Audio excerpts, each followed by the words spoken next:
ଆମର ପ୍ରାୟ 63 ଲକ୍ଷ matric ton ଚାଉଳ ପ୍ରଡକ୍ସନ ହେଲା। ଆଗକୁ ଚ୍ୟାଲେଞ୍ଜ ବହୁତ ଅଛି। କି ବର୍ଷ 30 ଜଣ ଜୁନିୟର ସାଇଣ୍ଟିଷ୍ଟଙ୍କୁ ଆମେ ଇସ୍ରୋ ପଠାଉଛୁ। 3 ବର୍ଷ ଭିତରେ କ'ଣ ଡେଭଲପମେଣ୍ଟ ଆମେ କରିବୁ ସେ ତାର ମଧ୍ୟ ଗୋଟେ ପ୍ଲାନ୍ ଆମେ ତିଆରି କରୁ। ନୂଆ ବର୍ଷ ନିଶ୍ଚିତ ଭାବରେ 2026 ସମସ୍ତଙ୍କ ପାଇଁ ଆଉ ଆନନ୍ଦମୟ ହଉ, ସମସ୍ତଙ୍କ ପାଇଁ ଆଉ ଖୁସିର ଖବର ନେଇ ଆସୁ। ଏଇଟା ହେଉଛି ପ୍ରଭୁ ଜଗନ୍ନାଥଙ୍କ ପାଖରେ ମୋ ନିବେଦନ। 4.5 କୋଟି ଓଡ଼ିଆ ଯିଏ ବି ଯୋଉଠି ଥାନ୍ତୁ ଆନନ୍ଦରେ ରୁହନ୍ତୁ। ଆଉ ଓଡ଼ିଶା 2036 ସୁଦ୍ଧା ଯୋଉ ବିକଶିତ ରାଜ୍ୟ ହବ ତା ପାଇଁ ପଥ ସୁଗମ ହବ। ଇକେୱାଇସି ର ଅବଧି ବଢିଛି। ଇକେୱାଇସି ଆମେ ଆହୁରି 2 ମାସ ପଢିଲୁ, କାହିଁକି ନା 13 ଲକ୍ଷରୁ ଉର୍ଦ୍ଧ୍ୱ ଲୋକ ଆହୁରି କରିନାହାନ୍ତି। ଆମେ ଚାହୁଁଛୁ ଯେ କାହାର ବି ଇକେୱାଇସି କାରଣରୁ ରାସନ କାର୍ଡ ନ କରୁ। ତେଣୁ ପର୍ଯ୍ୟାପ୍ତ ସମୟ ଦିଆଯାଉଛି, ଆହୁରି 2 ମାସ ମଧ୍ୟ ଦିଆଗଲା। ନିବେଦନ କରିବି ସମସ୍ତଙ୍କୁ ଏ ଅବଧି ଭିତରେ ଇକେୱାଇସି କରିନିଅନ୍ତୁ। 2 ମାସ ମାନେ ଫେବୃଆରୀ ଲାଷ୍ଟ ଆଜିଠାରୁ 2 ମାସ, ଜାନୁଆରୀ ଫେବୃଆରୀ। ଉଷୁନା ଚାଉଳକୁ ନେଇକି ଯାହା ମଧ୍ୟ ସମସ୍ୟା ଥିଲା ତାକୁ କେନ୍ଦ୍ର ସରକାର ମଧ୍ୟ ବିଚାର କରିଛନ୍ତି। କ'ଣ କହିବେ? ମୁଁ ଧନ୍ୟବାଦ ଦେବି କେନ୍ଦ୍ରମନ୍ତ୍ରୀ, କେନ୍ଦ୍ର ଯୋଗାଣ ମନ୍ତ୍ରୀ ପ୍ରହ୍ଲାଦ ଯୋଶୀଙ୍କୁ। ଆଦରଣୀୟ ପ୍ରହ୍ଲାଦ ଯୋଶୀଜୀ ଆମ କଥା ବୁଝିଛନ୍ତି। ଧନ୍ୟବାଦ ଦେବି ମାନ୍ୟବର ମୁଖ୍ୟମନ୍ତ୍ରୀଙ୍କୁ, ଯିଏକି ବାରମ୍ବାର ଲେଟର ଲେଖି ରିମାଇଣ୍ଡ କରିକି ଏଗୁଡ଼ା କରେଇଛନ୍ତି। ଧନ୍ୟବାଦ ଦେବି ଆଦରଣୀୟ ପ୍ରଧାନମନ୍ତ୍ରୀଙ୍କୁ ମଧ୍ୟ, ସେ ଓଡ଼ିଶା ସହିତ ସଦାବେଳେ ଅଛନ୍ତି। ଆଉ ଆମେ ଯୋଉ ବମ୍ପର କ୍ରପ୍ ପ୍ରଡକ୍ସନ ହେଲା ଆଉ 2025 ମସିହାରେ, ତେଣୁ ଆମର ପ୍ରାୟ 63 ଲକ୍ଷ ମେଟ୍ରିକ ଟନ୍ ଚାଉଳ ପ୍ରଡକ୍ସନ ହେଲା, ଯୋଉଥିପାଇଁ ଆମ ପାଖରେ ଆହୁରି 7 ଲକ୍ଷ ମେଟ୍ରିକ ଟନ୍ ଏବେ ବି ଚାଉଳ ଅଛି। ତ ଆମେ ନିବେଦନ କରିଥିଲୁ, ସେମାନେ ଆମ କଥା ଶୁଣିଛନ୍ତି। ଆମକୁ ଏପ୍ରିଲ ମାସ ସୁଦ୍ଧା 2026 ମସିହା ଏପ୍ରିଲ ମାସ ସୁଦ୍ଧା 5 ଲକ୍ଷ ମେଟ୍ରିକ ଟନ୍ ଉଷୁନା ଚାଉଳ ଏବଂ 1 ଲକ୍ଷ ମେଟ୍ରିକ ଟନ୍ ଅରୁଆ ଚାଉଳ ସେ ଉଠେଇବେ। ତେଣୁ ଆମେ ଆମର ଏମିତି ହେଲେ 5, 1, 6 ଲକ୍ଷ ମେଟ୍ରିକ ଟନ୍ ଆମର ଉଠିଯିବ। ଆଉ 1 ଲକ୍ଷ ମେଟ୍ରିକ ଟନ୍ ଯୋଉ ରହିବ ଆମେ ତାକୁ ଅକ୍ସନ କରିବୁ ବୋଲି ମଧ୍ୟ ପ୍ରସ୍ତୁତ କରିଛୁ। ତୁରନ୍ତ ଅକ୍ସନ କରିଦେବୁ। ଅକ୍ସନର ବେସ୍ ପ୍ରାଇସ୍ ମଧ୍ୟ ଆମର ଆଉ ରେଡି ହେଇଗଲାଣି। ସେଇଟା ପାଇଁ ଟିକେ ଡେରି ହେଇଥିଲା, ତ ଅକ୍ସନ କରିକି ତାକୁ ମଧ୍ୟ ଆମେ ବିକିଦେବୁ।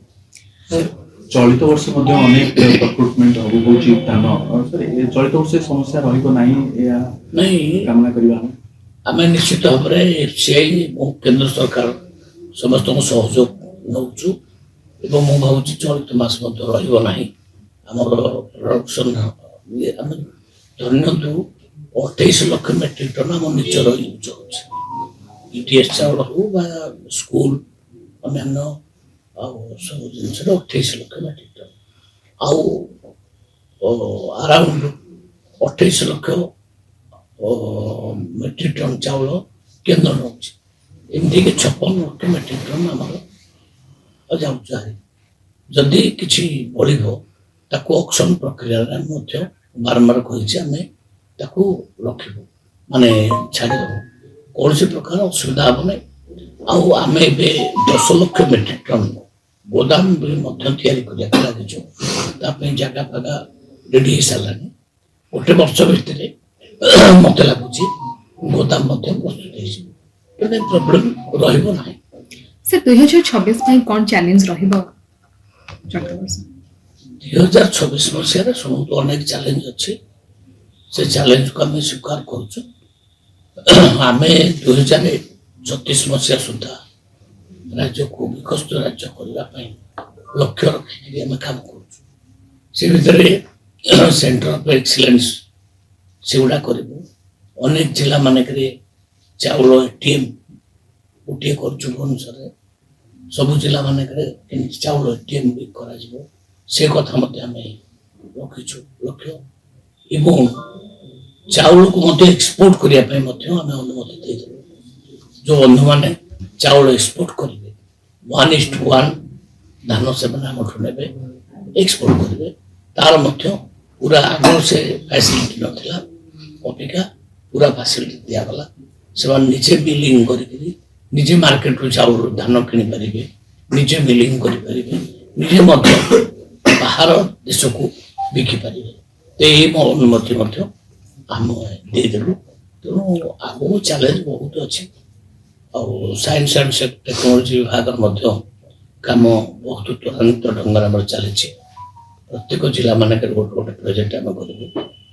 ଆଉ ଭୁବନେଶ୍ୱରରେ ଏକ 100 ସାଇନ୍ସ ସିଟି ଆମେ କରିବୁ। 100 ଏକର ଜାଗା ଆମେ ଡିଟେକ୍ଟ କରିସାରିଲୁଣି ଆଉ ଚିହ୍ନିତ କରିସାରିଲୁଣି।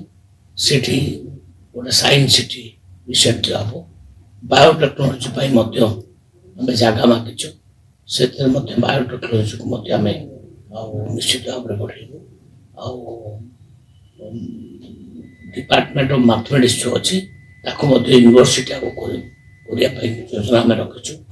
ଆମେ ଡିପାର୍ଟମେଣ୍ଟ ଅଫ୍ କେମିଷ୍ଟ୍ରି ଗୋଟେ ନୂଆ ବିଭାଗ ଖୋଲିବା ପାଇଁ ମଧ୍ୟ ଆମେ ଚେଷ୍ଟିତ ଅଛୁ। ତେଣୁ ଅନେକ କାର୍ଯ୍ୟ ସାଇନ୍ସ ବିଭାଗରେ ମଧ୍ୟ ଚାଲିଛି। ପ୍ରତି ବର୍ଷ 30 ଜଣ ଜୁନିୟର ସାଇଣ୍ଟିଷ୍ଟଙ୍କୁ ଆମେ ଇସ୍ରୋ ପଠାଉଛୁ। ଇସ୍ରୋରେ ସେମାନେ ଟ୍ରେନିଂ ନେଉଛନ୍ତି, ସେମାନେ ବିଭିନ୍ନ ପ୍ରକାର ଜ୍ଞାନ ଆହରଣ କରୁଛନ୍ତି। ସେ କଥା ମଧ୍ୟ ଚାଲିଛି। ତେଣୁ ସାଇନ୍ସ ଆଣ୍ଡ ଟେକ୍ନୋଲୋଜି ଏବଂ ଯୋଗାଣ ବିଭାଗ, ଏଇ ବିଭାଗ ଦୁଇଟାକ ଡିପାର୍ଟମେଣ୍ଟ ଆମର ଠିକ୍ ଢଙ୍ଗରେ ଚାଲିଛି। ଆମ ଆଉ ତା ଯେଉଁ ଭିଜନ ଅଛି, ଭିଜନକୁ ମଧ୍ୟ ଆମେ ମୁଖ୍ୟମନ୍ତ୍ରୀ ଆଗରେ ରଖିଛୁ। 3.5 ବର୍ଷ ଆଗକୁ ରହିଲା। 3.5 ବର୍ଷ ଭିତରେ କ'ଣ ଡେଭଲପମେଣ୍ଟ ଆମେ କରିବୁ, ସେ ତାର ମଧ୍ୟ ଗୋଟେ ପ୍ଲାନ୍ ଆମେ ତିଆରି କରୁଛୁ।